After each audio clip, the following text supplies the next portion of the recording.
Lectura del Santo Evangelio según San Mateo.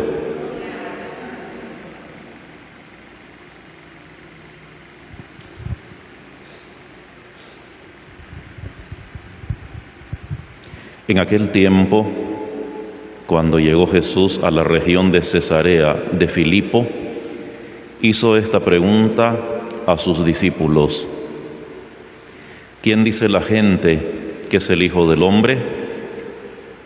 Ellos le respondieron: unos dicen que eres Juan el Bautista, otros que Elías, otros que Jeremías o alguno de los profetas. Luego les preguntó: ¿y ustedes quién dicen que soy yo? Simón Pedro tomó la palabra y le dijo: tú eres el Mesías, el Hijo de Dios vivo. Jesús le dijo entonces: dichoso tú, Simón, hijo de Juan, porque esto no te lo ha revelado ningún hombre, sino mi Padre que está en los cielos. Y yo te digo a ti que tú eres Pedro, y sobre esta piedra edificaré mi iglesia. Los poderes del infierno no prevalecerán sobre ella. Yo te daré las llaves del reino de los cielos. Todo lo que ates en la tierra quedará atado en el cielo, y todo lo que desates en la tierra quedará desatado en el cielo. Y les ordenó a sus discípulos que no dijeran a nadie que Él era el Mesías. A partir de entonces comenzó Jesús a anunciar a sus discípulos que tenía que ir a Jerusalén para padecer allí mucho de parte de los ancianos, de los sumos sacerdotes y de los escribas, que tenía que ser condenado a muerte y resucitar al tercer día.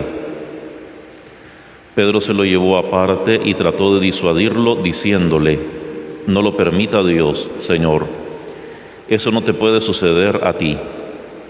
Pero Jesús se volvió a Pedro y le dijo: apártate de mí, Satanás, y no intentes hacerme tropezar en mi camino, porque tu modo de pensar no es el de Dios, sino el de los hombres.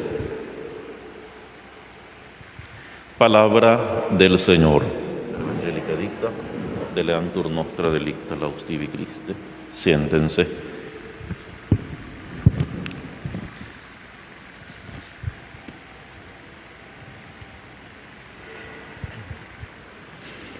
Este Evangelio lo podemos dividir en tres partes. En primer lugar, las preguntas que hace nuestro Señor Jesucristo y las respuestas. Luego, el nombramiento de Pedro como roca, la entrega de las llaves y el poder de atar y de desatar. Y por último, el primer anuncio de su pasión, muerte y resurrección. En la primera parte del Evangelio, Jesús hace dos preguntas. ¿Quién dice la gente que es el Hijo del Hombre? Y las respuestas fueron variadas. Unos dicen que eres Juan el Bautista, otros que Elías, otros que Jeremías o alguno de los profetas. Quiere decir que la gente alguna noción tenía del mesianismo de Jesús. ¿Por qué le dicen que unos piensan que es Juan el Bautista? Lo podemos ver en el Evangelio, cómo Herodes había oído hablar de Jesús y quería verlo. Y pensaba que era Juan, a quien él había mandado decapitar y que había resucitado. ¿Qué significado tiene Elías? Elías había sido arrebatado al cielo. Y se tenía la forma de pensar, basados en Escritura, que Elías tenía que retornar antes de la venida del Mesías y ser su precursor. Nuestro Señor Jesucristo en el Evangelio nos dice que Juan el Bautista tiene el espíritu de Elías y que él es el precursor del Mesías, es decir, el que prepara el camino al Salvador. Algunos piensan que es Jeremías, y es importante esta comparación porque Jeremías es un siervo doliente, un siervo sufriente, y esta respuesta, algunos piensan que eres Jeremías, lo podemos comparar con la tercera parte del Evangelio, el primer anuncio de su pasión, muerte y resurrección. Jesús es el siervo doliente. Otros dicen que eres alguno de los profetas. También se comparaba al profeta o el retorno de los profetas con la llegada del Mesías. Quiere decir que la gente estaba confundida. No sabían exactamente quién era Jesús, pero con esas respuestas lo estaban comparando con el Mesías. Luego viene una pregunta importantísima a sus apóstoles: ¿y ustedes quién dicen que soy yo? Es cierto que Pedro da la respuesta, una respuesta iluminada por Dios, pero no es una respuesta exclusiva de él, sino que está hablando en nombre del resto de los apóstoles. Tú eres el Mesías, y también en el Evangelio según San Mateo agrega la filiación divina, y eres también el Hijo de Dios. Esto hace ganar una felicitación a Pedro. Felicidades, feliz tú, dichoso tú, bienaventurado tú, Simón, hijo de Juan, porque esto no te lo ha revelado ningún hombre, no te lo ha revelado la carne, sino mi Padre que está en los cielos. Esto nos hace recordar el Evangelio de hace algunos días, cuando Jesús va caminando sobre las aguas. Pedro tiene fe y le dice a Jesús: si eres tú, mándeme ir caminando sobre las aguas. Pero después esa fe de Pedro vacila, se debilita y comienza a hundirse. De la misma forma, ahora vemos una bienaventuranza, una felicitación, porque se está dejando iluminar por el Espíritu Santo. Está escuchando la revelación del Padre, que Jesucristo es el Mesías, que es el Hijo de Dios. Pero en la tercera parte del Evangelio el Señor lo regaña, porque se está dejando arrastrar por su humanidad y está escuchando la voz del demonio. Cuando trata de tentar a Jesús y ante el primer anuncio de su pasión, muerte y resurrección dice: no lo permita Dios, Señor, esto no te puede suceder a ti. Pero esa muerte y resurrección de Cristo era necesaria para nuestra salvación.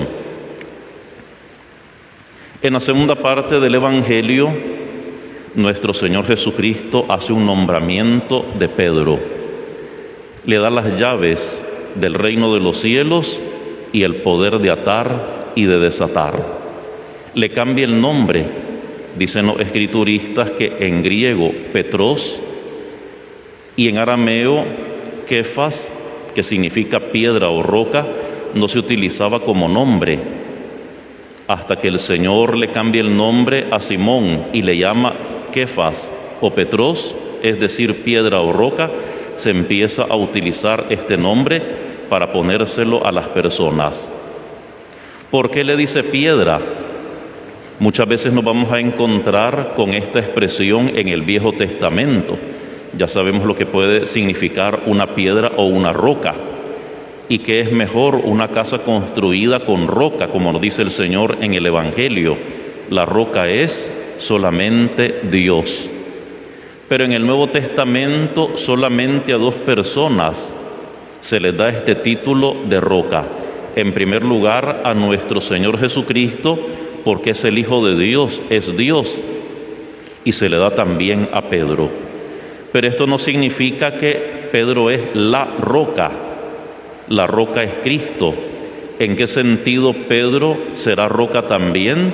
Porque es figura visible de nuestro Señor Jesucristo, es el vicario de Cristo en la tierra, y siendo el vicario, Él es Cristo y Cristo es la roca. Esto significa que Pedro es el garante de la unidad y de la estabilidad en la iglesia, y esto nos recuerda también la roca de la fe. El Señor nos dice en el Evangelio: el que escucha mis palabras y las pone en práctica es como una persona que edifica su casa sobre la roca. Nada la podrá derrumbar. Pero indica también la autoridad de Pedro como roca. Pero no es una autoridad basada en el despotismo o en el autoritarismo, sino que es una autoridad basada en el servicio y en el amor. Le entrega las llaves del reino de los cielos. Siempre he dicho que en las traducciones mexicanas se va perdiendo la riqueza del verdadero sentido, porque esta traducción mexicana dice: los poderes del infierno no prevalecerán sobre ella, refiriéndose a la iglesia.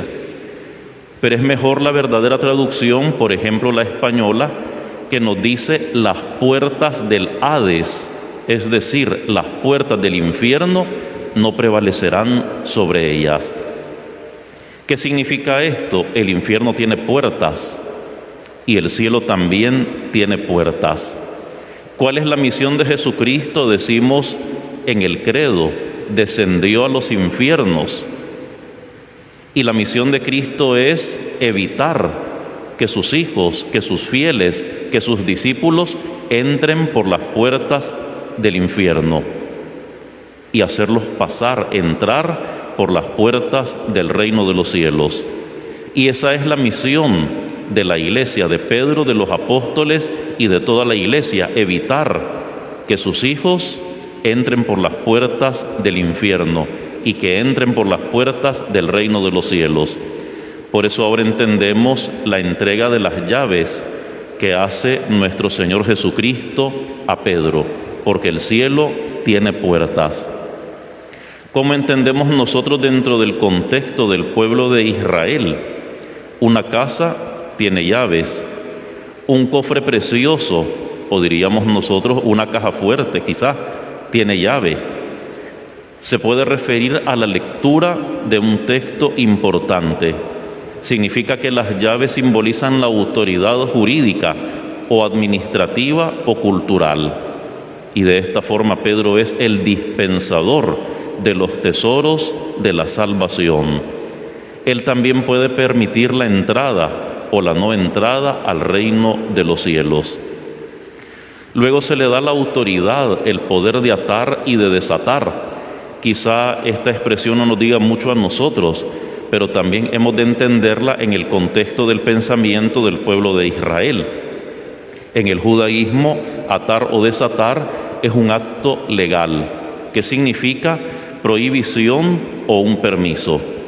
Significa que Pedro es el guía en lo que respecta a la moral.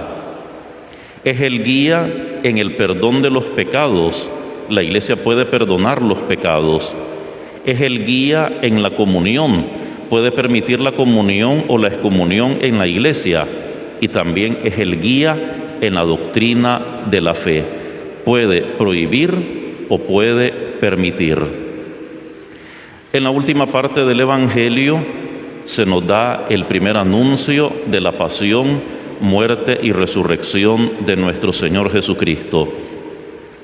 De forma muy interesante, el día de mañana, 6 de agosto, vamos a celebrar la fiesta de la Transfiguración.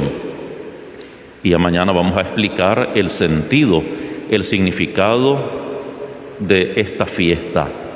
Pero este primer anuncio de la pasión, muerte y resurrección prepara al acontecimiento que vamos a celebrar el día de mañana.